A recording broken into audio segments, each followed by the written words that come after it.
محمد سفیان صاحب آپ سوال کرتے ہیں کہ ایک شخص کا دوسرے شخص پر قرض ہے، مثلاً زید نے عمر کے 20,000 روپے دینے ہیں۔ زید ایک غریب آدمی ہے اور مستحق زکوٰۃ بھی ہے۔ اب عمر نے جو زکوٰۃ ادا کرنی ہے وہ بھی 20,000 روپے ہے، تو کیا ایسا کرنا جائز ہے کہ عمر یہ نیت کر لے کہ میں نے جو پیسے زید سے لینے ہیں میں ان میں زکوٰۃ کی نیت کر لوں اور وہ رقم زید کو معاف کر دوں؟ کیا اس طرح سے زکوٰۃ ادا ہو جائے گی؟ اگر اس طرح زکوٰۃ ادا نہیں ہوتی تو اس کی متبادل صورت کیا اختیار کی جائے؟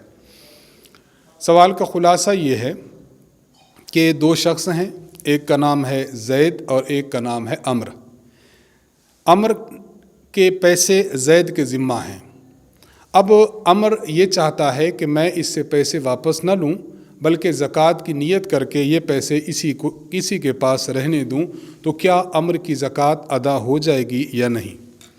اس کا جواب یہ ہے کہ ایک اصول سمجھ لیا جائے تو یہ بات واضح ہو جائے گی۔ اصول یہ ہے، ایک شخص زکوٰۃ ادا کرتا ہے تو ادا کرتے وقت اس کی زکوٰۃ کی نیت کرنا ضروری ہے۔ مثلاً کسی کو اس نے 2,000 روپیہ دیا تو 2,000 زکوٰۃ دیتے وقت نیت بھی ہو کہ میں 2,000 دے رہا ہوں، یا اس نے زکوٰۃ کی رقم اپنی باقی ماندہ رقم سے الگ کر کے اپنی الماری میں کسی جگہ پر رکھ دی کہ اس سے وقتاً فوقتاً میں لوگوں کو زکوٰۃ ادا کرتا رہوں گا، تو اپنی کل رقم سے زکوٰۃ کی رقم کو الگ کرتے وقت، یا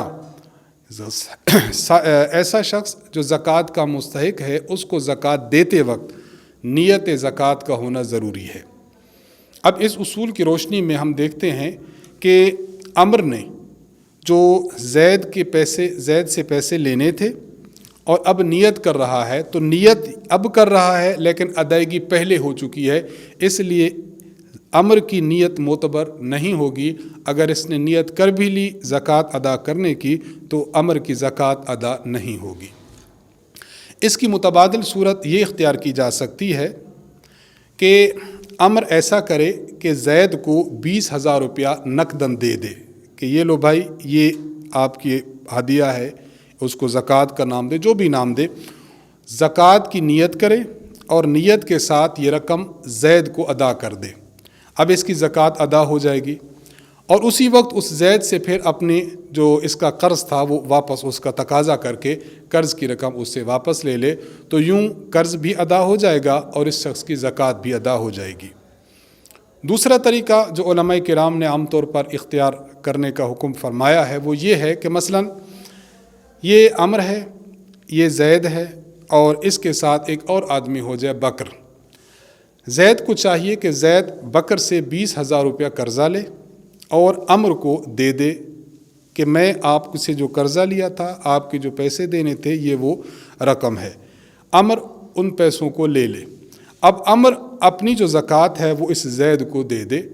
زید چونکہ مستحق زکوٰۃ ہے، قرض اس نے لیا ہوا ہے، اب مستحق زکوٰۃ ہے تو زکوٰۃ اس کو دینے سے زکوٰۃ ادا ہو جائے گی۔ اب زید اپنی زکوٰۃ کی جو رقم اس کو ملی ہے وہ رقم بکر کو دے دے تو اس کا قرض بھی ادا ہو جائے گا۔ یہ طریقہ بھی اگر اختیار کر لیا جائے تو اس سے بھی عمر کی زکوٰۃ ادا ہو سکتی ہے۔ تو ان دونوں طریقوں کو اچھی طرح سمجھ کر اس کے مطابق عمل کر لینا چاہیے۔